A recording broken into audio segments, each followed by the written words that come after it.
ஒரு காட்டில் சிங்கராஜாவும் நரி அமைச்சரும் ரொம்ப நல்லா ஆட்சி செஞ்சுட்டு வந்தாங்க. அப்படி இருக்கிறப்ப ஒரு குரங்கு அந்த காட்டுக்கு புதுசாக வந்துச்சு. ஏமாத்து பேர்வழியான அந்த குரங்கு தனக்கு மந்திர தந்திரங்கள் தெரியும்னு சொல்லி வெறும் கையை ஆட்டி சக்கரை வர வச்சுது. அதை பார்த்த எல்லா மிருகங்களும் ரொம்ப பயந்து நடுங்குச்சுங்க.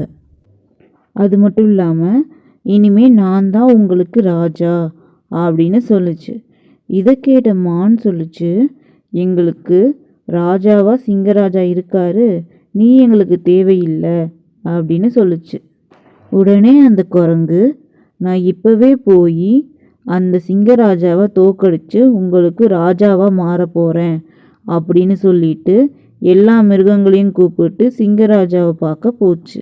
உடனே எல்லா மிருகங்களும் குரங்கு கூட சேர்ந்து சிங்கராஜா கிட்ட போச்சுங்க. அங்கே போய் தன்னோட மாயாஜாலத்தை காட்டுச்சு அந்த குரங்கு.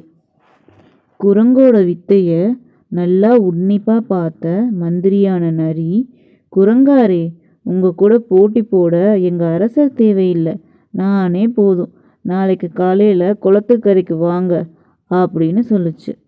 நரியோட புத்தி கூர்மையை தெரிஞ்சு வச்சிருந்த சிங்கராஜாவும் மற்ற மிருகங்களும் மறுநாள் என்னதான் நடக்குங்கிற ஆவலோட குளத்துக்கரைக்கு வந்துட்டாங்க. குரங்கும் வந்த பிறகு நரி சொல்லுச்சு, இன்னைக்கு போட்டி தண்ணி மேலே நடக்கிறது அப்படின்னு. இதை கேட்ட குரங்குக்கு தூக்கி வாரி போட்டுருச்சு. ஆனால் நரி டக்குன்னு குளத்துல குதிச்சு தண்ணியில் நடக்க ஆரம்பிச்சுது. இதை பார்த்த எல்லா மிருகங்களும் நரியார் தான் ஜெயிச்சார்னு சொல்லி அந்த குரங்க அடித்து விரட்டிடுச்சுங்க. இதை பார்த்த சிங்கராஜா நரிக்கிட்ட போய் கேட்டுச்சு, அது எப்படி நரியாரே தண்ணியில் நடந்தீங்க அப்படின்னு.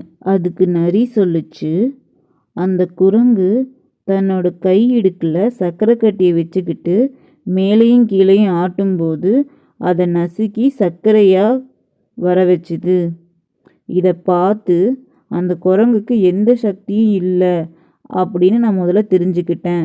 ஏமாத்துறவங்க ஏமாந்து போவாங்க அப்படிங்கிற பழமொழிக்கு ஏற்ப அந்த குரங்கை ஏமாத்த நினச்சேன். ராத்திரியே என்னோட நண்பர்களான ஆமைங்களை வரிசையாக தண்ணியில் யாருக்கும் தெரியாமல் நிற்க வச்சேன்.